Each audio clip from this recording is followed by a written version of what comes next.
Seperti biasa channel saya membahas permintaan netizen, karena memang ada beberapa permintaan netizen yang belum saya karena seiring terbatasnya waktu. Tapi satu persatu akan kita buat videonya menjawab pertanyaan-pertanyaan dan atau permintaan penjelasan-penjelasan daripada netizen. Sakti mana antara rencong,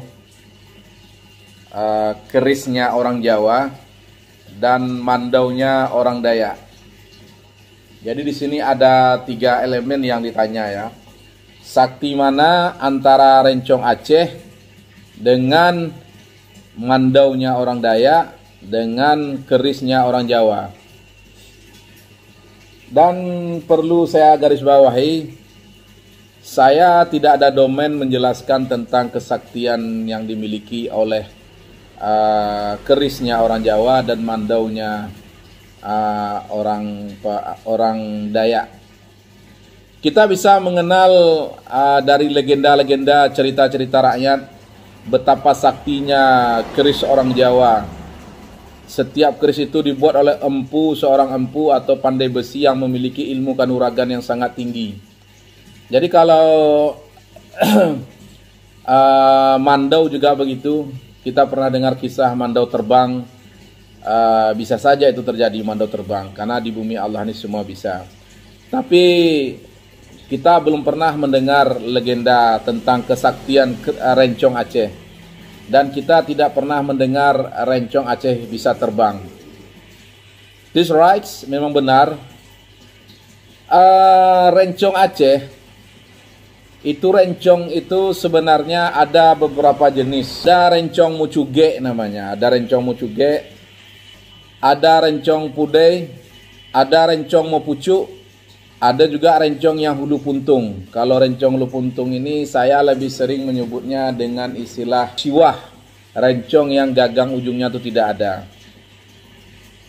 Ada rencong yang dibilang orang rencong mukure. Itu jenis-jenis rencong di Aceh.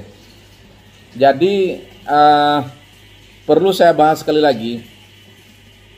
Rencong itu sebenarnya bentuknya menyerupai angka bismillah. Bismillahirrahmanirrahim. Jadi pakai gagang. Kalau kita lihat dalam perlawanan perjuang-perjuang atau tokoh-tokoh dulu, baik ulama ataupun para pahlawan-pahlawan Aceh yang selalu memegang rencong. Dan pihak Belanda itu sangat takut terhadap rencong Aceh. Jadi rencong itu bahannya jarang dicampur ya. Rencong itu biasa materialnya terbuat dari besi hitam. Ada yang dari kuningan, ada yang dari tembaga, ada yang besi putih, ada yang dari emas. Jadi pembuatan rencong tidak dibutuhkan seorang empu seperti di Jawa yang membutuhkan ilmu kanuragan tinggi. Jadi rencong jika dibanding dengan keris, jika dibanding dengan mandaunya orang Kalimantan, menurut saya rencong sudah pasti kalah sakti. Dan rencong bagi masyarakat orang Aceh, rencong itu tidak memiliki kesaktian. Tidak ada sedikit pun kesaktian yang ada pada rencong.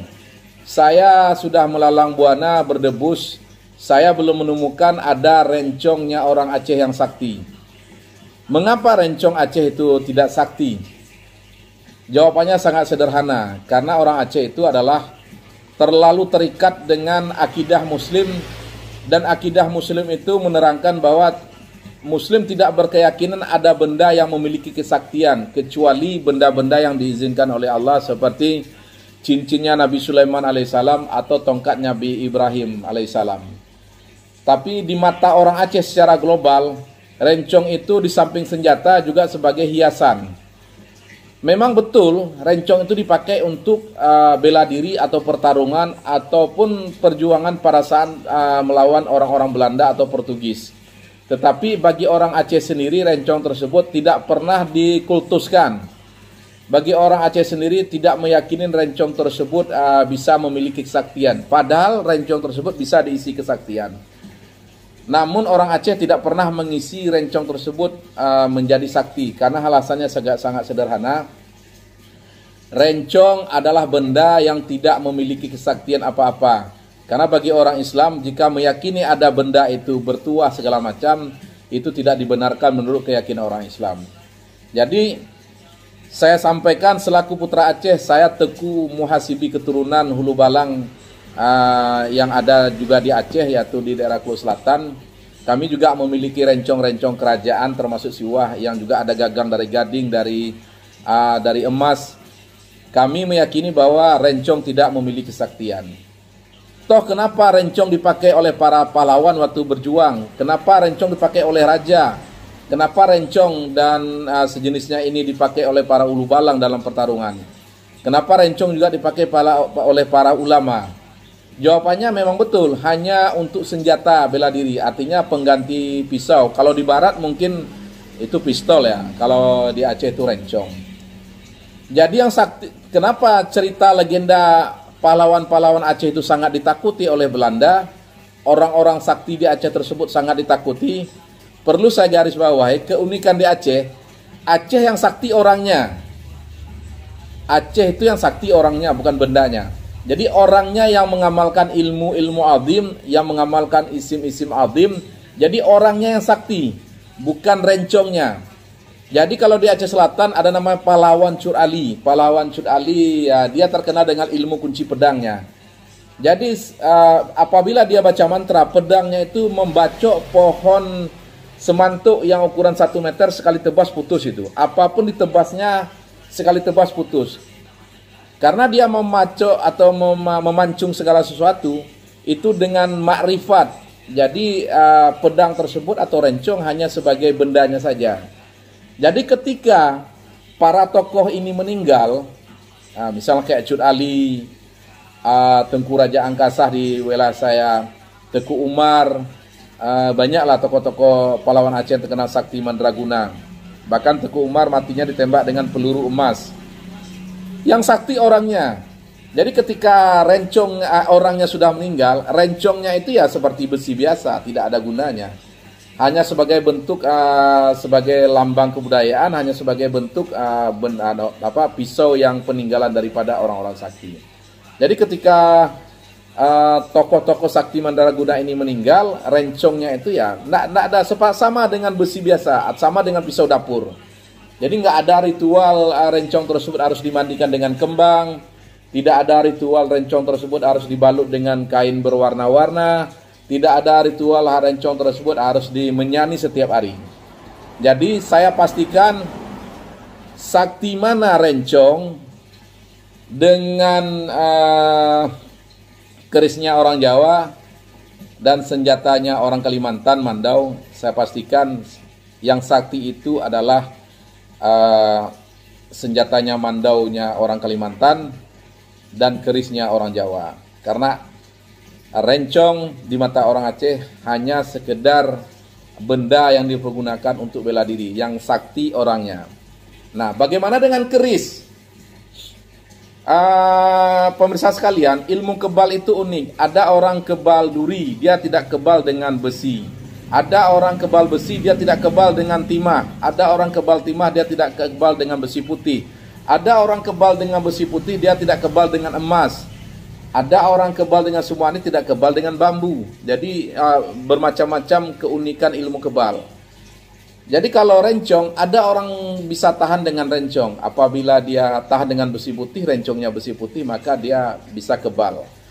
Tetapi kalau keris, sedikit sekali orang bisa menahan kesaktian keris. Karena keris tersebut dibuat oleh empu yang memiliki kesaktian kanuragan yang cukup tinggi. Dan keris ini umumnya dibuat dari paduan beberapa logam. Jadi ada logam besi, ada besi putih, ada emas, ada nikel, dipadukan, dimasak, dijadikan keris.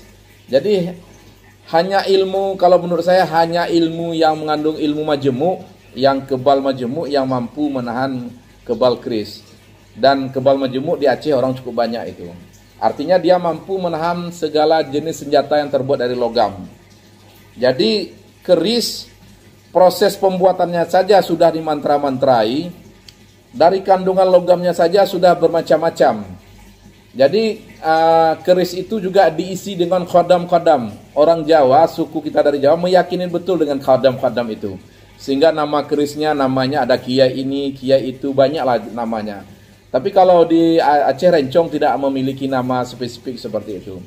Jadi kenapa keris tersebut banyak nama-namanya sesuai dengan khodam ataupun tokoh yang membuatnya.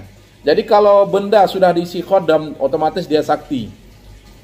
Makanya jangan heran ketika pemilik kerisnya ini sudah meninggal, kerisnya masih sakti, masih bisa bergetar, dan perlakuan generasinya juga seperti itu, terjadi pemujaan atau pengkultusan kepada kerisnya. Kita bisa lihat seperti saya pernah kuliah di Jogja dari tahun 97 sampai 2005. Itu seluruh pusaka keraton itu ada kalanya itu dimandikan, dibuat kembang. Ada ritual-ritual tertentu, dan menurut konsep saya itu sebenarnya ritual tersebut justru memasukkan khodam. Jadi kalau sudah masuk khodam ya sakti lah. Jadi kalau orangnya sudah meninggal, bendanya ini tetap sakti karena diisi terus. Bahkan generasinya, bahkan para cicitnya tetap menjaga, memandikannya, membalut dengan kain kuning, dengan kain putih. Alhasil senjata keris tersebut tetap diisi oleh khodam. Jadi saktilah keris. Bagaimana dengan mandau? Saya sedikit ilmu tentang mandau ini.